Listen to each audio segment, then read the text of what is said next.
Good evening, fellow Toastmasters and most welcome guests.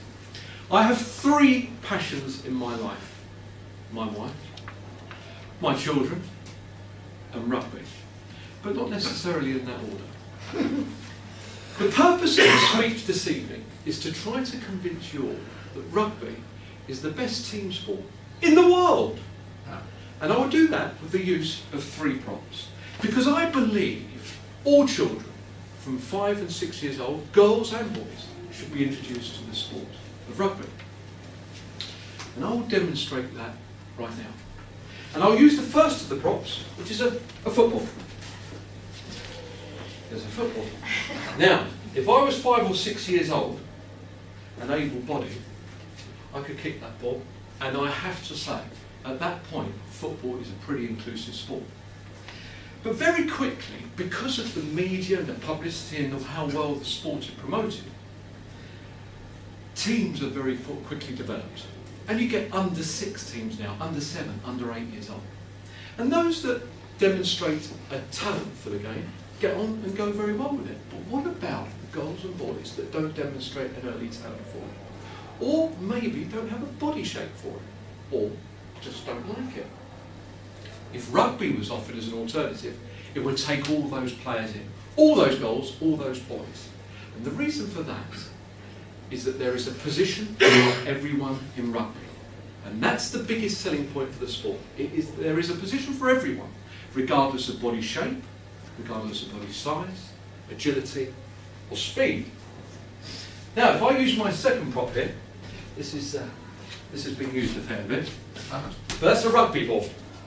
And if I asked a 5 or 6 year old who was able-bodied to kick that ball, he couldn't determine, or she couldn't determine, where that ball went, because it's an odd-shaped ball. So the skill is not in kicking that ball. The skill, at that early on, is retaining the ball, possessing the ball, and passing the ball. Quite simply, anyone of any body shape, any agility, any speed can do that. Less so with football, in my opinion. And to sort of cement this persuasive argument somewhat, I hope, I'd urge you to look at this whiteboard. On this sheet that I've done for you, pre-prepared, I've drawn a black line down the middle. And on the left-hand side is a typical rugby team formation. And on the right side of the sheet is a football team formation. And very quickly, that was a 4-3-3 formation, but it's very rapidly gone 4-3-2. But we're not interested in football for this week. We're interested in rugby. Now, where I want you to concentrate is the front row and the second row. These chaps here in the front row of this rugby team, 1, 2 and 3, to be in that position, you have to be short, you have to be big, and you have to be powerful. Not necessarily the body shape for football. These two positions here, the second row, in the adult game, these are man-mountain players. These are 6'6" and over, 18 stone and over. Again, they couldn't cross that line into the football team formation so easily.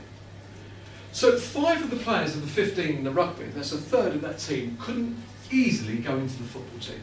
Their body shapes just don't lend themselves that well.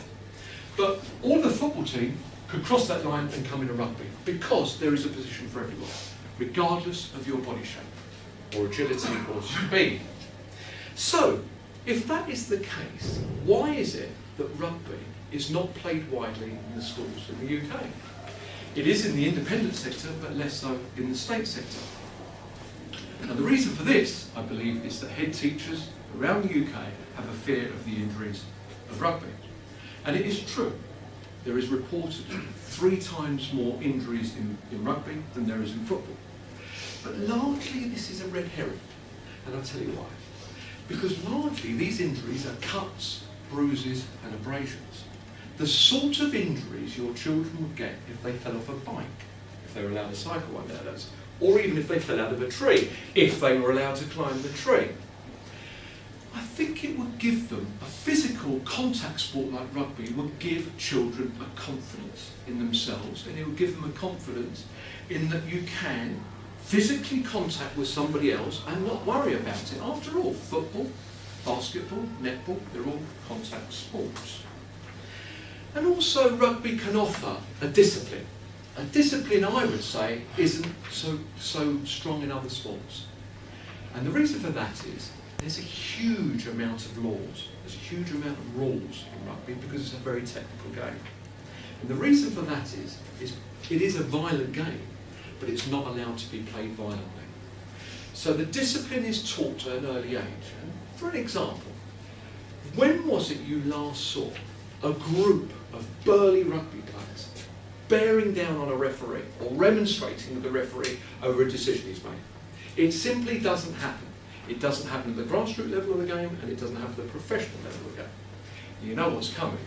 If you look at the football side of things, grassroots level, right the way through the professional game, it's almost institutionalised if you do complain to the referee and remonstrate with the ref.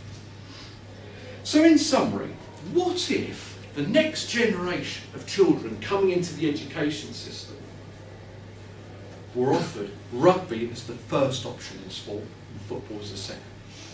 I would venture to suggest that we would have a sport then that everyone could take part in, regardless of their body shape or size, or agility or speed, because all these children do have different motor skills at that point, 5, 6, 7 years old.